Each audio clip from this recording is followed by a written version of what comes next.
3, 2, 1.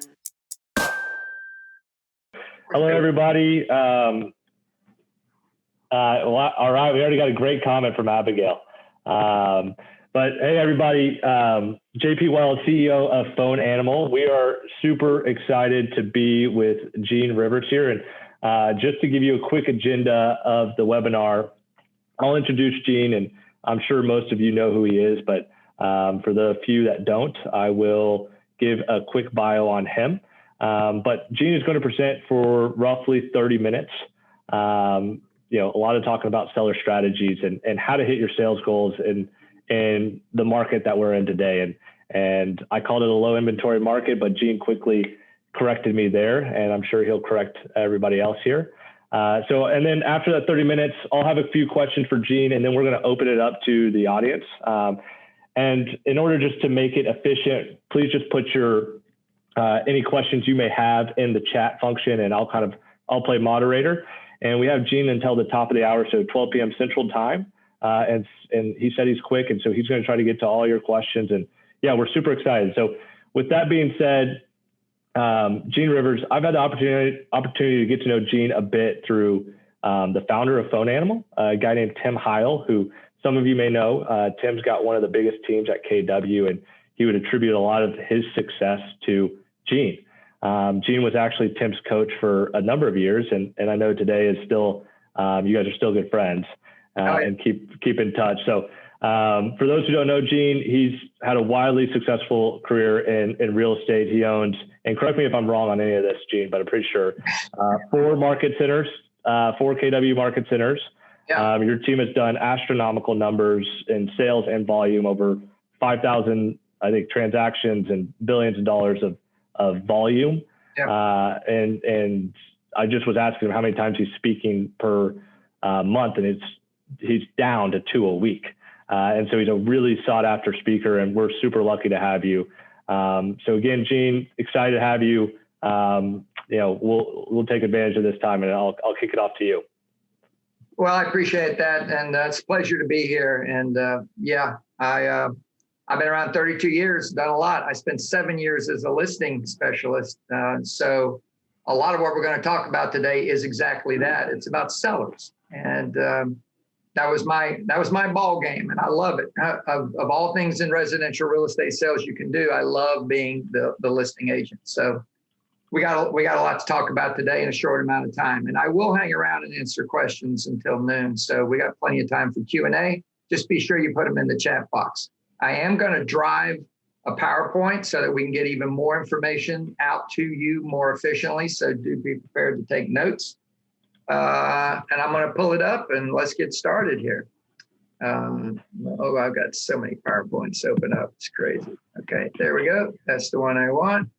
And there we go. Let's take it from there. There we go. That's what we're here to talk about. Tactics for low inventory.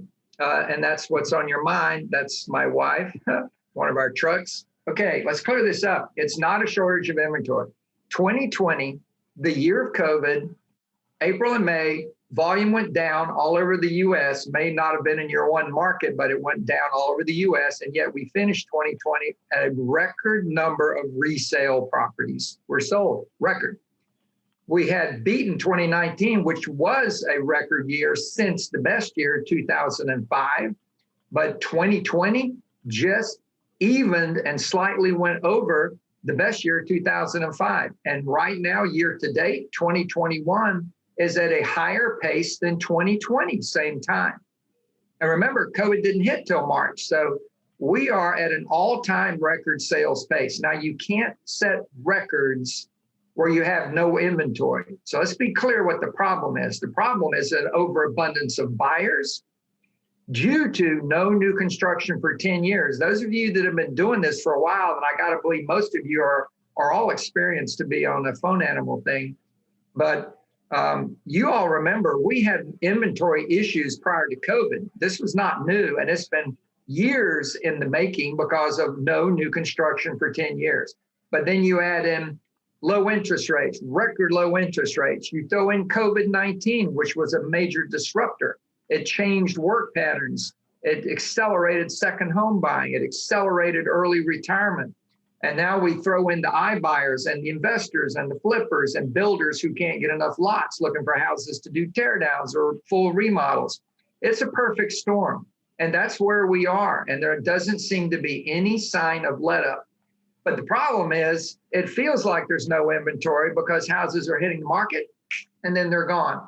And then they're gone. Austin's days on market is measured in the days, not the months and not the weeks. It's in the days. And there are markets like that around the country. I'm sitting in downtown Jacksonville, Florida. The days on market in the entire board here, 1.2 million people. I have 14,000 agents. It's 23 days. I mean, it's just crazy, but it's a perfect storm. And the issue is you got to play a calculated speed dating game and get to the sellers first. There is more noise than there's ever been today. You've got on TV ads from Zillow saying they'll buy the house. HomeLight came out a few years back and built a big business out of doing referrals to agents, just like Zillow. And their ads were about, let us find you a top agent. Now they're running an iBuyer program and advertising, we'll buy your house. So there's all this crazy noise. And when noise is big, you have to be noisier. You don't have an option here. You have to get out there and you have to make a lot of noise and you have to talk to a lot of people. The thing that will allow you to win is a mindset of mail, call, see. And it can be in any order, but you're going to have to mail more than you've mailed. And mail is email, it's snail mail. Mail is just messaging. It's Facebook posts, it's videos. You got to get more messages out. And that's what mail is a catch-all term for messaging. We're going to talk about some special messages that are working really well for a lot of agents right now. But you need to get messaging out and you need to have more phone calls, just flat out more phone calls. You need to be on the phone, talking to more people than you've ever talked to. And I'm not saying that shilling for phone animal. I'm saying that because that is the truth of it. If you don't get out there and talk to people, you're going to lose business. Those of you that have been around since the Red Book came out know in the Red Book, the conversion rates on your Met database were 2 and 12. That meant for every 12 Mets, past client or spare, 1 would buy or sell, and 1 would refer you to somebody outside the database. That's 2 deals for every 12. In units, it's 1 in 6. So if you had a 600-person Met database, you get 100 sales a year out of it. And that's what was happening back 22 years ago when the Red Book was written. Fast forward 18 years, Gary Keller redoes all the research on the Red Book, and guess what they found out? Met database conversion rates to business down substantially. That 600-person database that gets you 100 deals a year is now getting 60. So instead of 1 in 6, it's 1 in 10. And where has the business gone, ladies and gentlemen? Most of us that have been following Keller Williams have been doing 36 touch. We've been doing stuff, but the noise has gotten bigger. The noise on the internet especially is the problem because everybody goes to the web. Buyers and sellers, I don't care if they love you. I don't care if you're their brother. They go to the web before they call you. And everybody that goes to the web is staring at traps. And they don't realize it. They don't think about it that way. And now, instead of people saying, oh, yeah, Mary and I are buying a new house. Oh, well, I got a great realtor. Would you like a name? No, we found an agent on the internet. That's what they say. But what happened was they got in a trap. They gave up their contact info, and that was either sold or worked like Phone Animal does until an appointment was gotten.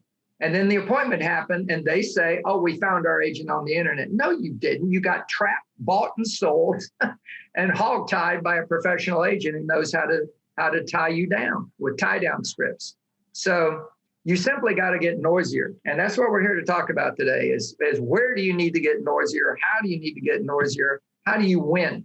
So how do you get business in general? Like all businesses, it's past client repeat and referrals. I don't care if you have a restaurant, a shoe store, an oil change. If you've been in business any amount of years, you want to have your people coming back and bringing their family and friends. And then if you want new business, it's 2 things. It's called lead gen, prospecting, or marketing. Prospecting works better than marketing, but prospecting takes time, which is the most expensive thing you own, particularly if you're a single agent or you have a team and you're an active rainmaker with sellers. Your time dollar per hour value is in the hundreds of dollars. A good telemarketing function can radically make that a 2-figure cost instead of a 3-figure cost. And I know I sound like I'm shilling for a phone animal. I'm not. I'm shilling for you've got to talk to more people, and you either do it yourself or your staff does it or you outsource it, but you can't get away from the need to talk to more people. It's that difficult if you're going to beat this.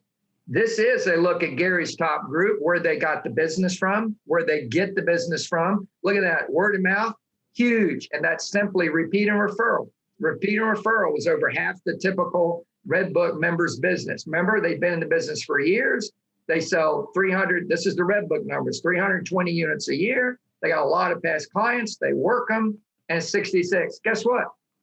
You can't wait for them to call you anymore. Word of mouth, if somebody calls you, oh, I'm selling my home. I got your name from Bob at work. Bob now is telling that person to call you, and they say, I already found a realtor on the internet. You can't wait for your friends to find a neighbor or a friend or a family member who's buying. You got to be on the phone first. You got to be on the email first. You got to be marketing them first. You got to be on Facebook first. You got to have videos on YouTube first. You got to work it. You got to be there. This is what we're going to talk about today. And we're going to be talking about stuff that, again, if you're all experienced, then you all know all of this stuff. Maybe not so much probate or builders how to work them, but you know all this stuff. But you're going to need to know some hacks, and you're going to need to go deeper into what you already know. So this is what we're going to talk about. Every one of these real quick. Experienced past clients, I lumped them together. You need to know the sales rate. That is number one. If you look at your marketplace, you have a set number of residential deeds, and you have a set number of those deeds that change hands every year. That's called the sales rate. You better know that number. And you hold that number up, slap up to your MET database. And remember, your METs are your sphere and your past clients together. That's your METs. Last year, we literally, in 2020, we slid for the first time in a long time towards 7% as a national turnover. There's 83 million residential units in the United States. We did about 5.6 million. Do the math. We're sliding up to 7%. We have more people this year, right now, that are thinking about selling, thinking about buying, and are going to do something about it than ever. Now, you got to apply that to those. So if you've got 1,000 people in your MET database, you got 7% or 70 deals sitting there that are going to happen. This isn't could happen. This is going to happen. The number one issue is work it. Who are they? You got to find them, and you find them through mail, which is designed to make them raise their hand. You do it through calling so that they will talk to you. What's funny, you should call. You'll hear that a lot when you do a lot of calls and you found one of those 70. They'll say, oh, it's funny you called. I can't believe it. Marge and I were just talking. We're thinking about putting the house up for sale. That's what will happen. And when you're not communicating with them, what happens? They're saying that to a stranger they found on the internet. It's so funny you sent me this message yesterday. Oh, right? It's crazy. So this is high level. This is raising the noise. Just look at this, and this is a compilation of what I'm seeing a lot of top people do. They're not doing a 36 touch. They're doing 36 mail messages alone, and then all the other stuff. So once a month, a real estate report card. Once a month, a message about selling. Once a month, a message about buying. That's 3 messages right there. And those are emails. And everyone should be composed the same way. An image that grabs attention, a statement, a paragraph, a statement, and then an offering based on the statement, and then a call to action. All of them composed the same way. An offering, a clear offering on everything to get a click through. Now remember, these are all emails. So you're trying to get click throughs so you can get a registration. So you've identified somebody who's a candidate. You're going to do a quarterly newsletter or a news magazine. This is about your budget, but you need to do something even splashier that they get. Something that's like a keeper that is not deleted in their mailbox. This should be ideally high quality full color, mailed to them, and it's a coffee table kind of magazine. Deed anniversary date, they should get a handwritten card. Congratulations, this is the 6th year you've lived in 1515 Smith Street. And then get a follow-up phone call, and the follow-up phone call is simply this. Hey, JP, Gene Rivers, buddy, did you get that card I sent you? Just play with me, just say yes. Yes. Yeah, okay, wonderful. JP, I just need 2 minutes. I just wanted to tell you something. You know, the reason I wanted to call you is, do you remember how you got 1515 Smith Street? I'm sorry? Do you remember how you ended up with 1515 Smith Street? Yeah, you helped me. Yeah, I did help you, but specifically, JP, what happened was this. We sat down and talked about what you needed in a home because you have a family. We sat down and talked about what you wanted in a home on top of what you needed. And then you'd gone to my lender and you got clarity about how much out of pocket and how much a month you were probably looking at, and you got clarity about the money.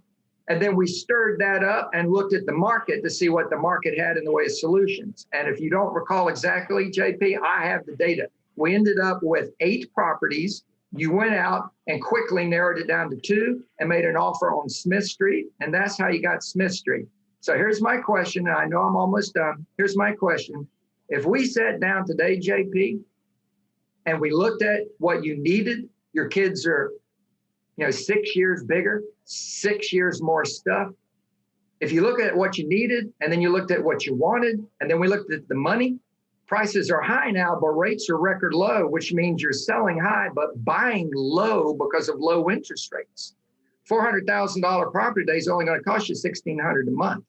So you're buying low. If we looked at the money and we looked at all that, would Smith Street still be the home for you, JP? Or do you think we would be looking at maybe a different home? Yeah, I honestly, I don't know. I'd want to have a conversation about it. That's perfect. So you talk to your bride, and whenever y'all are ready, I'd love to come over and sit down and just discuss it with you. It's no pressure here, but the way the market is, you need to really think about it. It's a rare opportunity to sell high. We could sell your home for top dollar, and you can buy low because of that low monthly interest rate. I'll follow up with you in a couple of weeks to make sure that I'm not missing any opportunities to help you guys. Okay? Yeah, okay. That sounds great. I okay. mean, there's a lot in this role play, Gene. I just felt a lot of emotion, and I was like, okay, yeah, maybe I should. Yeah, that was tremendous. That's right. So, and you need to do 2 seminars a year. You need to get in front of more people more often. And this won't necessarily be your sphere coming to a home buying seminar, but it might be somebody they know, or it might be them. So you ought to do a home buying seminar and a real estate investing seminar every year, and invite people to it. We don't do this to the public. This is simply for our sphere, our past clients, and our sphere. We have 5,600 of those people, and it's steady. You need to do charity events, fundraisers, a chance for you to get in front of 60, 80, 100, 200 of your past clients and sphere. And charity events are things that people actually enjoy participating in. It could be a watermelon giveaway for the summer. It could be a pumpkin giveaway in the fall. It could be pies, whatever it is, but tie it to a charity and do some good works. Once every 60 days, you got to call them. Once every 60 days. More would be better, but we're talking about something where you have the time to do this. Every 2 months, you call them. In 2 months, I've sent them at least 6 pieces of mail. Remember, 2 report cards, 2 seller messages, 2 buyer messages. I've sent them at least 6 pieces of mail. When you call them, you talk about the mail. If the mail you send people is not worth talking about, you are sending junk mail by definition. So the messaging that you send people is what matters. It needs to be relevant and germane to today's market and to the people in your database. If you've got 500 people in your database, that's 3,000 phone calls you got to make. Because you got to do 6 calls a year. If you're calling every 60 days, that's 3,000 divided by 50 weeks. What do you got? You got 60 people you got to call a week, every single week. Now, this is not an option. You need to call your people steadily or you'll lose them to the web. And if you're not going to call them steadily, you need to hire somebody to make the calls or you need to outsource the calls. But you've got to talk to people more than you're doing. Once every 6 months, you got to try to see them. You got 500. You got to try to see them twice a year. That's 1,000 divided by 50. You got to see 20 people a week. Now, don't start heavy breathing over this. Consider group events. Every week, you could call 20 people that you know and say, hey guys, you want to have some fun? Yeah, Friday night, 6 o'clock. All the bar food's on me. You got to pay for your own drinks, but I got some friends coming over. Let's just get together at Charlie's and have some good time. 6 o'clock. Can you make it? Great. Super. Do it. And then go spend 2 hours with 20 people who can really change your income. Define your core supporters. This is right out of the Red Book. You know the people that netted $1 million had 5 core advocates. They had 50 advocates and 150 network people, connected people. You need to focus on those people more than anything.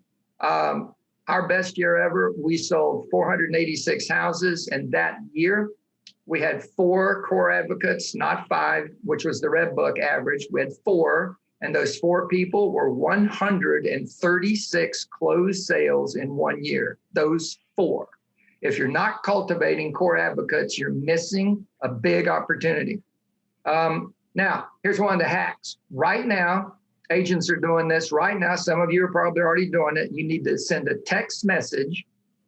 And I caution you, don't go blast everybody. Take 10 of your Mets and send a text message that says, would you consider selling your home to one of our buyers? And that's it. And that's it. What I'm hearing from multiple people is if you send 10 of those messages out, you're going to get 2 to 3 responses. 2 to 3. And that is creating 1 to 2 appointments. So don't send out 500 of those messages because you'll be dropping people in the grease right and left. You won't be able to handle it, right? So, and I'm not kidding about that. Try 10 and see what happens. And if you only get 1 or 2, then maybe tomorrow you do another 10. But this is generating response. There are more people thinking about buying and selling than ever before. So you've got to reach out. This is a real easy thing. And then you need to work predictive analytics, data mining. If you've got the data, you need to take a hard look and utilize Command's capabilities here, but you need to utilize the data that you're sitting on. If you have the families, if you have the kids and their ages, and you can track how old the kids are, do it. My wife and I are classic. Every time we had a kid, we moved within 1 year of the birth. When our baby went off to college, we started planning to move 2 years prior to that. You know, somebody's got 3 kids and their baby is a junior in high school. You need to be all over them with 35 things to do to get your home ready to sell. You need to be all over them with an offering of downsizing, how to make it smooth and easy for you. You need to be messaging about the data you've already got on people. The web. You all get this. This is right out of Internet Lead Generation, Keller Williams Manual. Some of the stuff in there is dated, but most of it is spot on because nothing has changed about the mechanics. So look at the bottom, active buyers and sellers. Those come from lead conversion. Those come from lead capture. That comes from websites or landing pages. So you make offerings, you make connections, and you make offerings. Remember we talked about that? An image, statement, an offering, and a call to action. The call to action is to go to the website or the landing page and register to get what they want that you offered. You make those offerings, you make these messages on your blog or your vlog, on networking sites, and this is the big Miguel, right? Facebook, huge. LinkedIn is growing radically, and if you're not building a business community on LinkedIn, you need to do that. On the left, far left, media sharing, YouTube, microblogging, Twitter, and then you can do offline marketing, which is your snail mail you send them, or other offline marketing like magazines, newspapers, search engine. Don't mess with listing aggregators, online marketing. Yes, Google. We're going to talk more about these, but get them to the registration. This is the game, and it's extremely important for you to understand the power of us being in partnerships with Facebook and Google. Facebook owns Instagram, Google owns YouTube. The world, due to COVID, is much more video-centric than it's ever been by a factor of about 5 times. What was going to take a 5-year evolution with bigger and bigger screens, being cheaper and cheaper, with watching videos on phones, getting better and better and better, everything got condensed. So everybody's watching videos. And if you look at The numbers here, Facebook's got 2 billion users. They're flat. They got issues, so they're not growing. They own Instagram, which is 1 billion. That's 3 billion. Obviously, a lot of the Instagram are also Facebook. I don't know the exact number there, but there's 2.45 billion. You got to work that. You got to work that. You got to work that with ads. If you're going to do it at a high level, you want to do social media high level, you got to have a business page and a personal page, and you got to post and respond all the time. And this is not an issue if you have help. And if you don't have help, this is a major issue. If you want to generate an internet social media lead, you have to respond when the lead shows up. You can't wait. And this is a challenge. Everybody's got time issues. Google and YouTube. We spend a lot more time, I think, talking about Facebook, but the fact is Google, 4 billion users, by far more eyeballs in the world than any platform, way more. And they own YouTube, which is the second biggest search engine in the world, and they're 2 billion users. YouTube is as big as Facebook.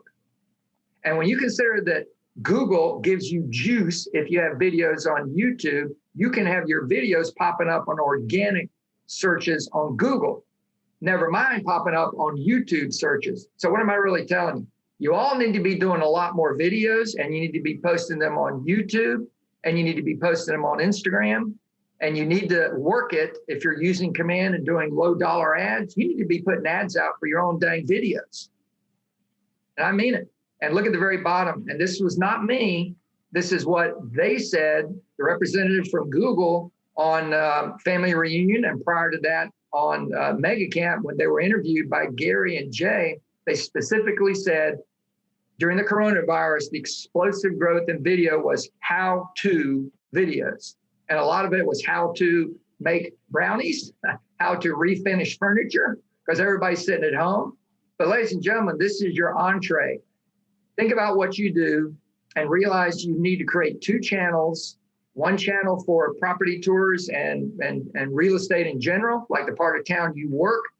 Keep doing videos, introduce people to your favorite coffee shop in the part of town you want to work, your favorite lunch place in the town you want to work. Introduce them to a new store that's just opening up, or go visit a restaurant that's opening back up and encourage people to come see it. This is hot stuff, ladies and gentlemen. This is what people are looking for.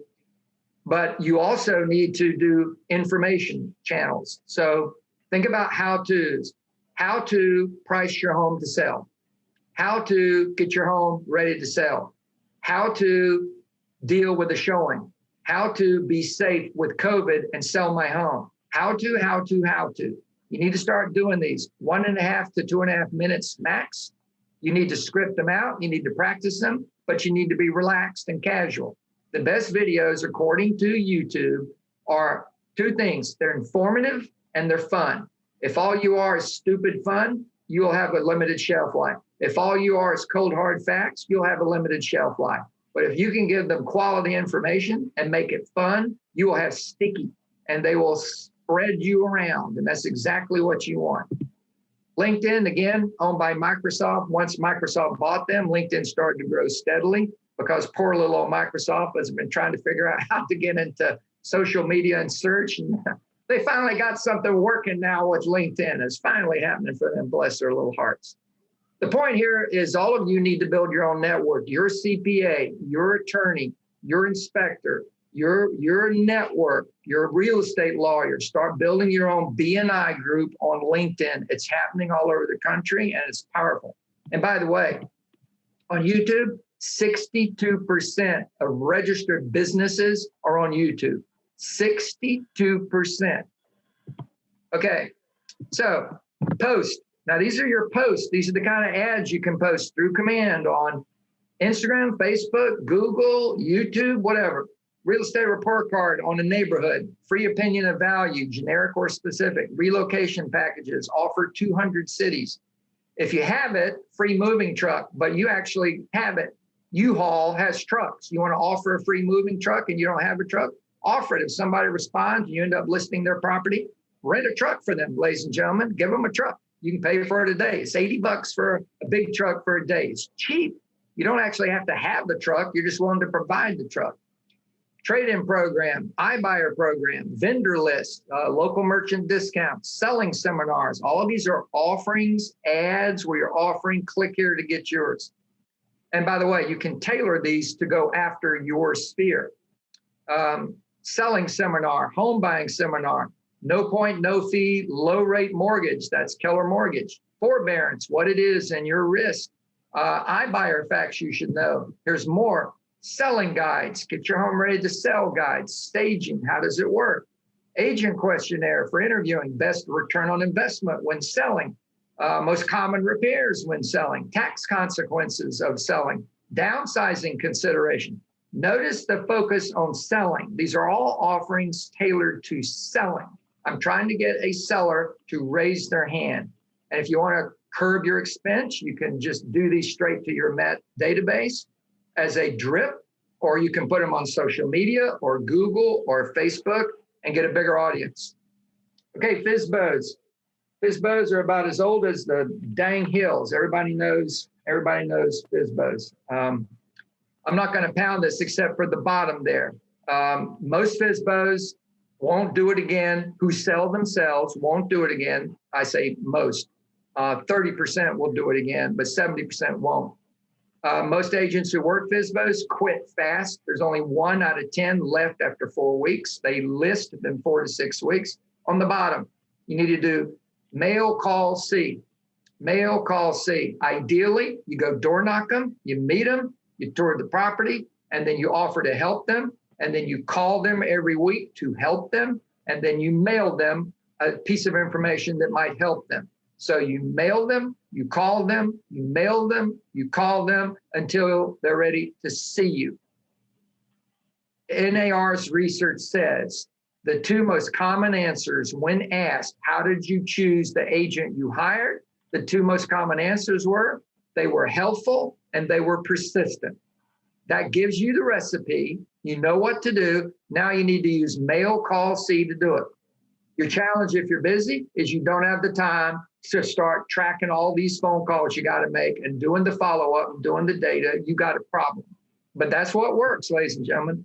Expireds, it's the same thing, but it's a fast speed date. It's, not an 8x8 over 8 days. It's a touch an hour for 8 hours. You got to be all over them in 1 day.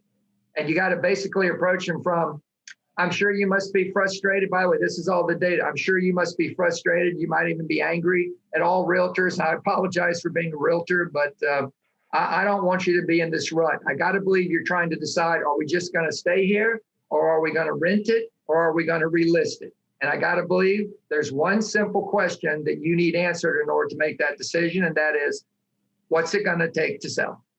Now, if you let me come over for 15 minutes, I'll do some research, and I promise you, no cost, no obligation. That's exactly what I'm going to tell you is what it's going to take to sell it. And then that'll make that decision easier for you. And I'm happy to do that. Again, no cost, no obligation. I can come over right now. I can come over at 10 a.m. tomorrow. I can come over at noon tomorrow. I can come over at 4 o'clock tomorrow. I can come over at 6 o'clock tomorrow. You tell me what works best.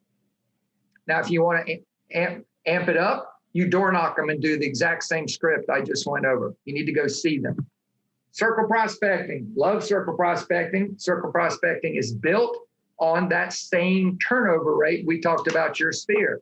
If you've got a listing or you got a listing you sold, and it doesn't matter if you sold it 6 months ago, you can circle prospect around it with a just listed, just sold approach.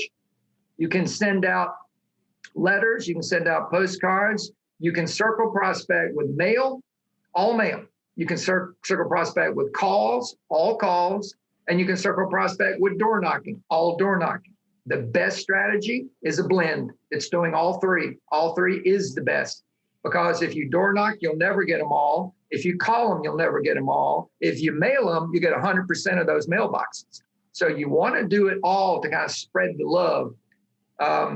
On the bottom here, you got a target number, 100 doors you want to hit. You want to hit the day you list it. You want to hit that same week inviting them to an open house.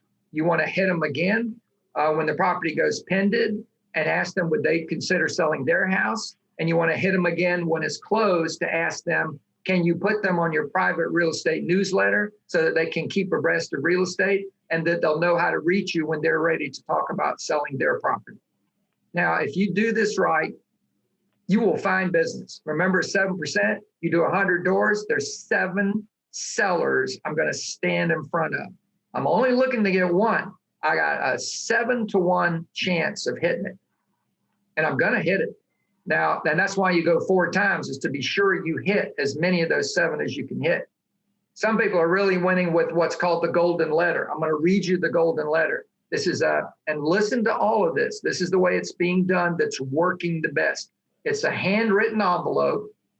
It can have your letterhead envelope. That's okay, but it's a hand addressed envelope. And then inside is a printed letter, but a hand signature. And I'm going to read it to you. And you use their name. So these are tailored letters to 100 people. Dear Gene Rivers, would you be interested in selling 414 Summerbrook Drive, located in the Childs High School districts, to clients of ours? We have 3 families looking to move into either Summerbrook subdivision, Oxbottom Manor subdivision, or McBride subdivision, all in the Childs High School district. If so, please call me at this phone number. That letter is called the golden letter because it too is generating 2 to 3 responses. But instead of 10 calls getting 2 to 3, this is 100 get 2 to 3. And those 2 to 3 are getting 1 to 2 appointments. Is it that simple? Yep.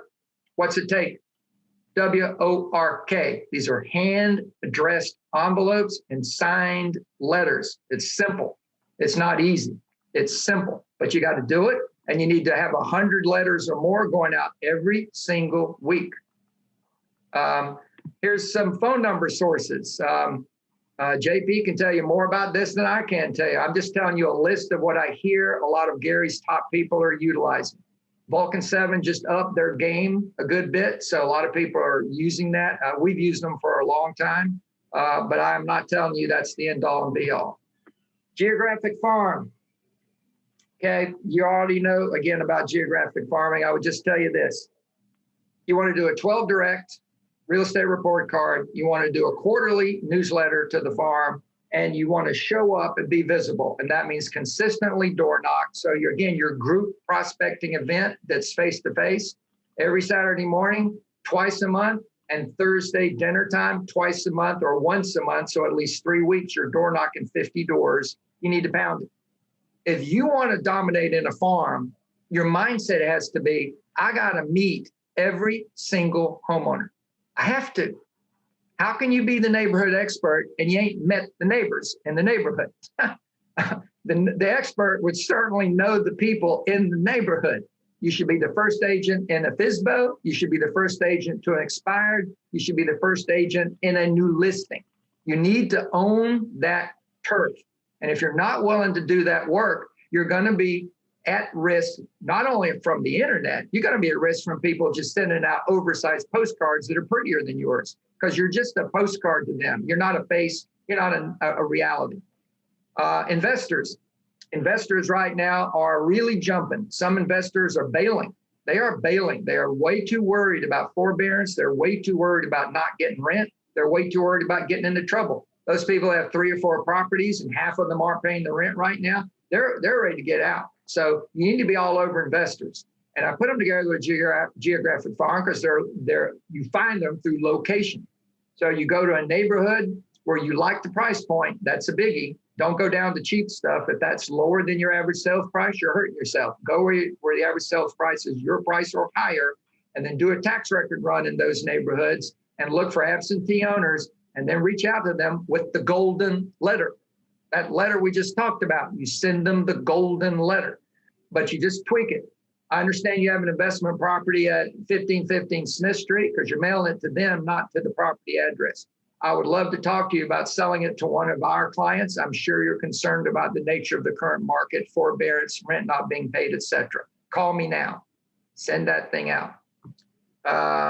And you can find more investors by doing name searches once you find one, and then find other properties and go into your division of corporations, search entities for their name, and then find out if they have entities, and then do an age report on their deeds, etc. If you sell a property in a neighborhood with a buyer, get a buyer agreement where once the buyer sell or buyer closes, you can put your sign up saying another property sold by the Rivers team for 30 days. You want the neighbors to know who actually sold it. That'll help you if you circle prospect in that neighborhood. Mm-hmm. Just listed, just sold. We're almost done here. We're burning down to the bottom here. I'm running a little over, JP. Are we okay? We're totally good. This is great information, so I didn't want to stop you. Okay. Just listed plan. These are just listed card plan, target 100 neighbors. If you want to tailor it, do an age report and go after people who have lived in their home 3 years or longer or 5 years or longer. The postcard on one side has the just listed property. The other side has a mail label, the postage, and then it has these offerings. Find out what your home is worth. Now you could do just one of these, or you could do 2 or 3 of them. You don't necessarily need to cram all of these on one postcard. Find out what your home is worth. That's what Fowey High is. Get ready to sell tips. Now, this is not the tips. This is go to this website. Notice it says URL. Go to this website to get your 35 tips to get your home ready to sell. Staging fundamentals for top dollar. Click, go to this website URL. Rooms to renovate for best ROI. A selling guide, a vendor list. You get the point. Just sold card goes to the same people. So maybe you listed it on Monday, you sold it on Wednesday. I'm talking to the people in Austin, I think. So quicker than that. Yeah, a week later, you're sending out the just sold card. And again, on one side, show all your just solds and your lure, if your lure is better than the agents that you're competing against in the neighborhood. If not, check out your office lure. And then on the other side, put these messages, again, with URLs for them to go to. Curious how much money your home is worth? Find out now. Go to this website. Don't get distracted by iBuyers or direct offers to buy your home. You will pay fees and make less money. They are not charities, and they're intent on making you leave money on the table. Go to this website. The way to make the most money is to have as many buyers as possible bid on your property, and that is what realtors do. We have hundreds of waiting buyers every day. Go to this website. Now, here's a trade-in program, and I threw this in here because this is solving the problem with a direct approach to someone who needs to sell in order to buy, and that is 40 to 60% of all buyers. They need to sell in order to buy, and a lot of you have sellers that are afraid to sell because they don't know what they can buy, and they're worried about that. So if you have a listing, this is a powerful tool for you. And I want you to look at how the trade-in program works. And yet, if you do this well, you'll never do any purchases. You won't literally have to buy their homes because you'll sell them first. So just follow through this. Number one, you put a rider on your sign that says, buy this home direct, we'll buy yours for cash. You just put that rider up there with it, and then a text number. Text this number. You listed a seller home at $600,000. At 6%, that's $36,000 commission if you have both sides. If you do the trade-in, you're going to have both sides. If the seller wants to do the trade-in program, you add 1% to it, but that's only if a buyer comes through the trade-in program. Ms. Johnson, I'm sure you appreciate if I actually buy their home, it's going to cost me a lot of money. So I need a 1% additional. It's not a big deal, but I need 1% more to help me financially be able to do this. So that makes a total of $42,000. The trade-in contract will have a 90-day closing. And during the 30 days of the 90 days, I'm going to list their house. So I go over and see the buyer and I tell them, you're going to have to execute a contract with the seller. It'll be subject to a 90-day close and subject to the trade-in program. I will list your home for 60 days. We'll have it on the market. You're going to do a standard listing. You and I have to agree on the price. And if I agree with your price and you agree with my price, then we'll put it on the market. You'll pay me 6%. That's an $18,000 commission. In 60 days, if it's not sold, we will start my buyout. We will agree up front that if it hadn't sold in 60 days, then the price needs to be lowered. Even if I wasn't doing the buyout, at least 5%. My risk is it might need to go lower than that, but at 5%. So there'll be another $15,000 that I will not take off the price. I will take it as concessions, seller concessions. So look at the money, 36 plus 6 plus 18 plus 15, that's $75,000. What do I need to buy the buyer's house? I need 20% down or $60,000, and I got $15,000 left for repairs or closing costs. Now that's how the program works. It costs you no money, and you walk away with a property worth $300,000. So that's how it works. Now, understand the bottom here. You have to comply with state and federal laws, including pre-approval for the loan that you're going to need to get to buy the property.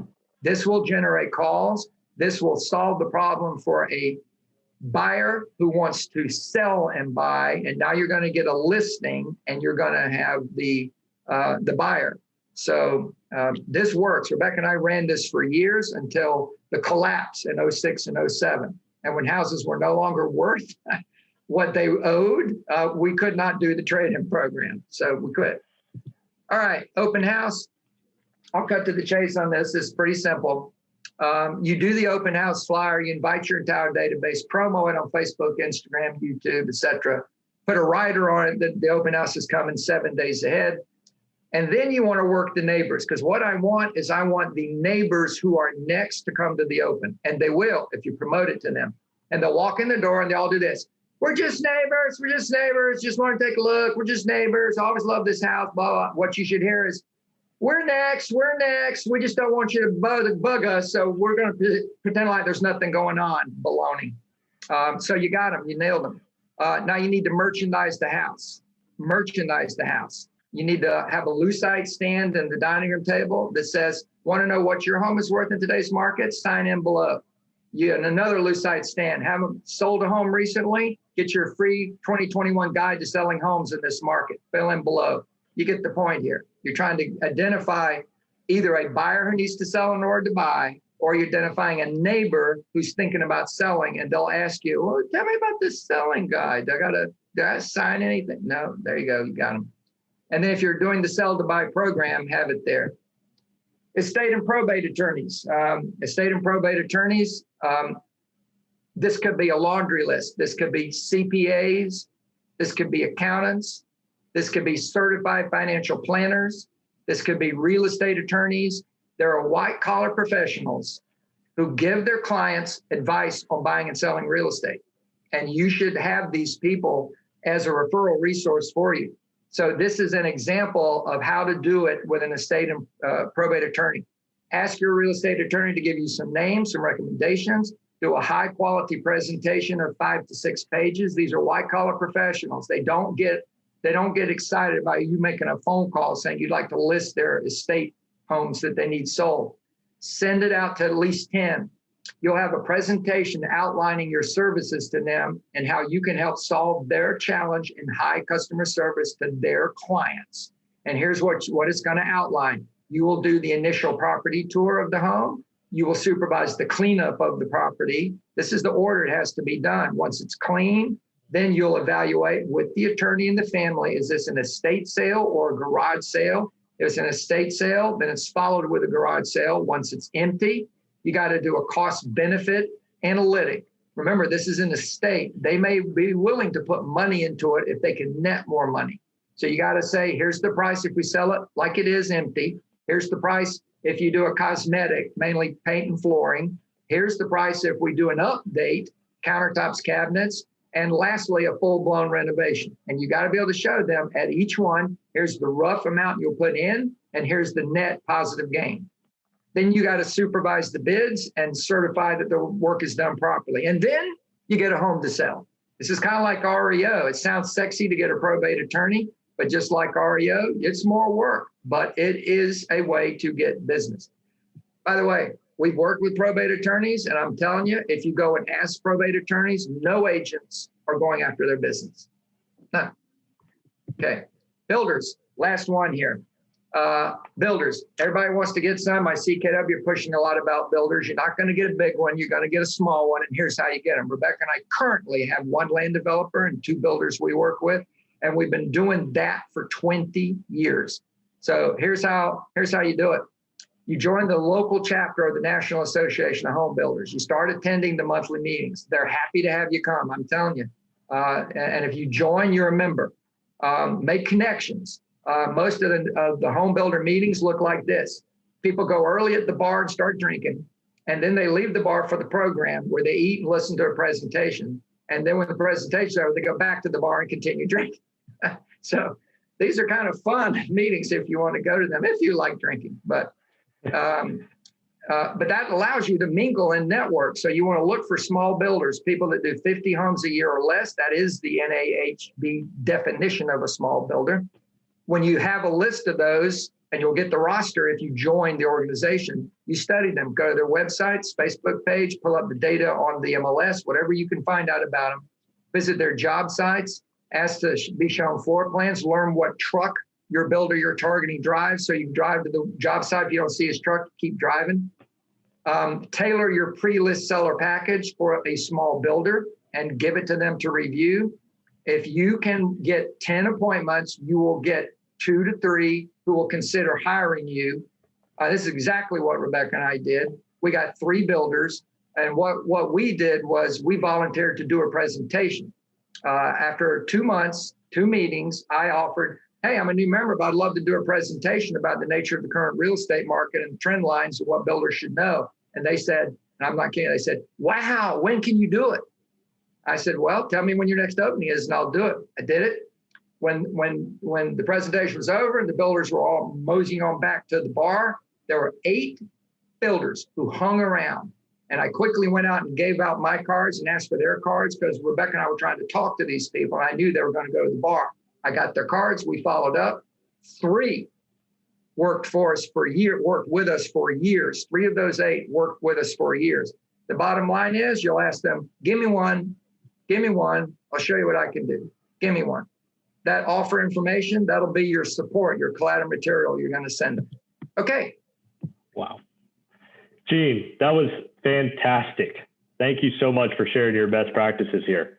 Thank you. I'm going to give you a few seconds here to catch your breath. And I'm going to ask some questions, and I'm actually just going to switch straight to the audience and their questions. And so I'll kind of moderate, but before I do that, I mean, just myself, I had 2 pages worth of notes just from hearing you speak. And, some of the things that stuck out to me was, one, like kind of the overall theme is you've got to be proactive. Right now in this, with the internet, your friends or your brother's friend who used to, would go with you, 20 years ago is now going to the internet first, and you have more competition. So you've got to be proactive. And I love what you said about it's a shift in mindset. There's not a shortage of inventory. Houses are just going quicker. And then just more people are thinking about buying and selling than ever before, which is, you're absolutely right. And then 2, you go get to the sellers first, mail, call, see. Again, that's just back to being proactive. I loved your idea about the 10 text messages to your previous buyers, your Met database. Your Met database. Sorry. Yes. I thought that was really good. Yep. And then the script, I mean, I think there's your script of calling your past buyers, the one we role played. I mean, this webinar was worth it just for that. Really, really good. And then create a bunch of how-to videos and post, informative and fun. Frankly, I think that was like a good lesson for me and for phone animals. So thank you so much for that. So let me dive into some of these questions. So the first one is from Sandy Erickson. She asked, when only 8% of the people are answering the phone, calling seems to be extinct as well. What are your thoughts? Well, Sandy, do you ever answer your phone at all, or do you never ever answer your phone? So, and I don't say that facetiously. I think people do answer the phone. I think the challenge is, do we have good numbers? And that's why I included a list of number sources. Getting numbers is a big deal. But outside of that, also calling non-traditional hours is really important. Most people are making phone calls Monday through Friday. I mean, in KW, we've taught this forever. Lead gen, 3 hours a day, in the morning, 5 days a week. There's a massive problem with that, and that is that you won't get school teachers on the phone, although a lot of them are home right now. It is COVID, but still, you won't get teachers on the phone. You won't get judges on the phone. You won't get a lot of professional people on the phone during the day, Monday through Friday, work hours. So you've got to call them non-traditionally. So forget COVID. We learned this a long time ago. So we ended up having 2 call shifts, 9 in the morning to 3 and 3 to 9. And we find that if you do that, 12 hours, if you call in those 2 blocks, you will get the vast majority of your Met database. And a lot of these calls we're talking about are your Met database. So They shouldn't be screening you out. If they are, well, that's a message right there in and of itself. But we find that because they know you, your sphere knows you, your past clients know you. If you make a direct call to them, and some of this is maybe you sharing your phone number with your team. And there's ways to do that where you can be making a call from your phone. So it's you that's identified. And then they just need to use a simple script.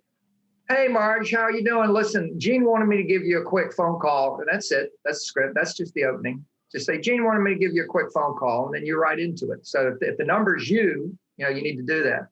So I wouldn't give up on the phone, Sandy. Phone usage is still really high and prevalent. People are on the phone. You need the right number and you need the right script and you need to call in a 12-hour period and not just a 6-hour period or an 8-hour period. It's a 12-hour period. And I would throw Saturday mornings on that as well. Yep, that's great.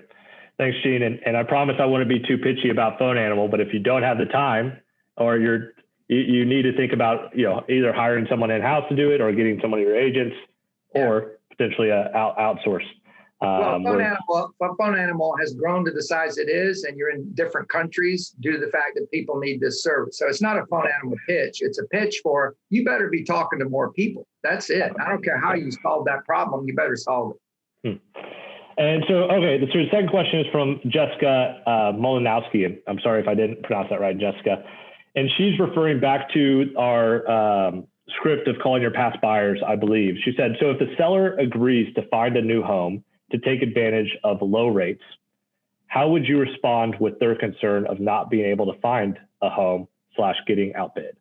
That's a great comment. And the short answer is this. Our job is to solve problems. So you shouldn't make that phone call unless you have an answer for that. And the answer for that is going to be twofold. Number one, there are sellers who want to take advantage of record high prices, and they should, and get record low interest rates. And they should. Literally, it is sell high, buy low. If you're saying sell high, buy high, that doesn't sound good to a lot of people. And it's actually not the truth. There are people that could, with higher interest rates, buy cheaper houses and have the same payment as what they can get today. So realize we have an unusual market. Usually when you have high prices, you have higher rates. When do rates go down? When the market collapses and they're trying to stimulate home buying. We have this weird market where it's record high prices and record low interest rates. That has not occurred historically ever. So it's a rarity. So if they want that bad enough, the two solutions you have to have is, number one, do you know some temporary housing where you can sell top dollar, put your stuff in storage, and I have a month-to-month rental place, fully furnished if you want, or empty, and you can put your own furnishings, but you can give them just 2 weeks notice and move when you want to move. That way you can take your time. It's not that there's not stuff to buy. It's that you got to be ready to buy the minute it hits the market or it'll be gone. And you know what? You're much better positioned to buy if your home is sold and closed and out of the picture. Because when you still have to sell in order to buy, you're stuck. Your offers are all contingent or subject to, and it's not a good place to be in. So temporary housing, don't tell them, well, you could get some temporary housing. Have a solution. I've got a website. I want you to look at this place. Really nice. It's like a spa getaway. They have swimming pools, tennis courts. You can go there and hang for 6 months. Take your time, find a great house, and then move in. It'll be fun. I'm not kidding. It'll be fun. And then the other alternative is think about it in the opposite direction. There's some opportunities for you to buy a small condominium or a small townhome. It'll be a fantastic investment property. You go ahead and buy it with low down payment, 3.5% down. You get into it. You take your time. When you find the home you want to move to, you buy it. And then you got an investment property out of that process. Wouldn't that be awesome? That's awesome. Okay, Gene, well, it's the top of the hour. Do you have time for one last question? Absolutely. All right. So this one came from Ed Albano, and he asked, Gene, do you know Ed? Okay.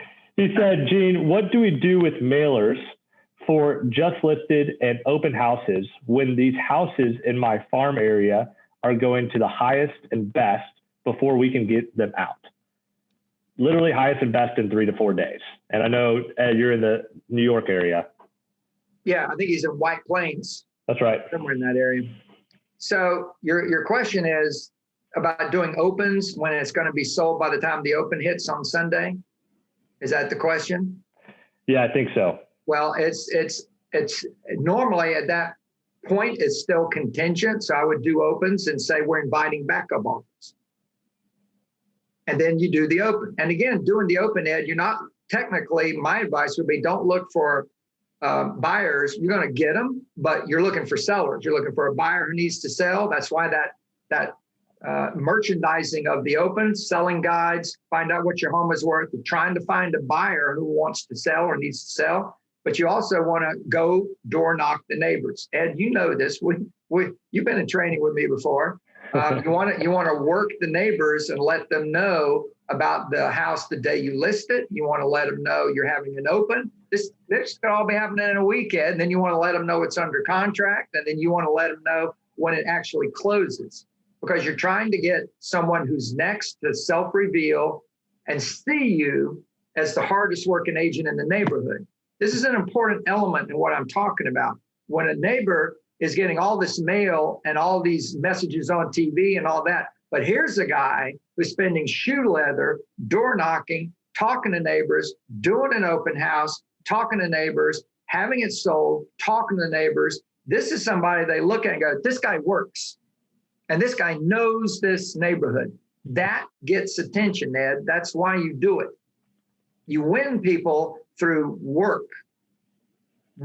I heard Gary say this 30 years ago.